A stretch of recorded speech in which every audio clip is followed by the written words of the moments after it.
Let's see, this is the Magician here. And so maybe they are in a little bit of order. Sorry, the Fool, the Magician, and that's the High Priestess right there. And so the Fool, just like how happy he is. Look at that. That's like the cutest little magician ever. And so they're just really kind of a good bubbly deck. I even like the backs of them. They're just really kind of cartoony. And I really like that about them. Part of my BDSM dynamic is DDLG, which is Daddy Dom Little Girl. And of course, it's between consenting adults. There's nothing about children involved in it at all. It involves age regression and things like that, age play, things like that between adults. And so, if I was to give a DDLG relationship card, tarot card reading, this would be the type of deck I would use. Anyone who has like kind of an inner child kind of thing. I wouldn't really give tarot card readings to children, but it would be applicable if I did. This kind of deck. This is really just.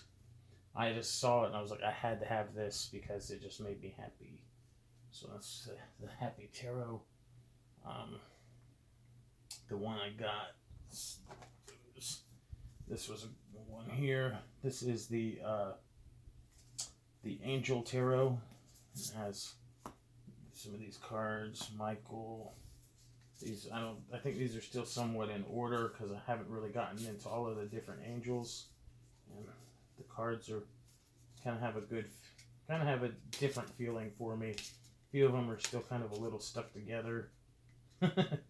Just they kind of I haven't really dived into, but I do feel a connection with angels as well because I come from a charismatic Christian background, a Pentecostal Christian background, and we dealt a lot with like Holy Spirit and angels and that kind of thing. And so I really feel a connection to angels. So I definitely wanted to, I like the Key of Solomon on the backs of these. So I wanted an angel deck, but I wanted a serious angel deck, not some like foo-foo one, because I am a guy and I wanted some of the stronger angels, some of the best, angels with people under their feet and stuff like that. And so that's my angel deck there. Let me see. Here's a deck here. Here's the Lion Strider's Tarot, and this follows the Rider-Waite. But I before I had some of these, I had all the decks were kind of very serious and very dark, and I liked this one because all the cards are white, and they're really kind of light and airy. They're not too masculine, and they're not too feminine. They're really kind of in between. Like, that's a really cool death card. It almost reminds me of a sugar skull. And so I really liked just these. Just really like these different cards. The Lover's card. And there's somewhat of a combination of people figures and animal figures all kind of wrapped into one. And so it's kind of a little bit of shamanism in there, influence, kind of spirit animal influence, but then there's also people. So because I don't really connect a lot with the animal type decks, and so there's kind of a little of both. I just really wanted to have somewhat of a neutral deck that I could read for people, and so just a neutral. The cards are reversible. It's kind of like an ink splotch kind of in the back. I really like that Lion Strider's Tarot. None of the decks that I have necessarily are like the latest, greatest, newest thing. A lot of these have been around for a long time. Not all of them.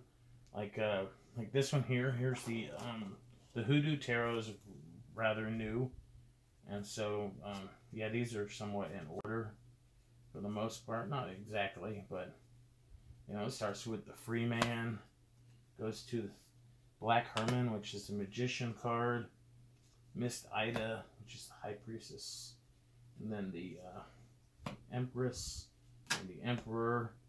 And I like how this is related to Black culture, also related to Southern culture, and because I'm from the South, I live in South Georgia, and so I know that eventually I'll be able to do some readings for Black clients, and so I want to be able to have a deck that we can help relate to them and relate to their culture, and that they can have some representation. And I also like the hoodoo culture and conjuring because it has kind of its roots in a mixture of paganism and a mixture of Christianity, and that's kind of my wheelhouse.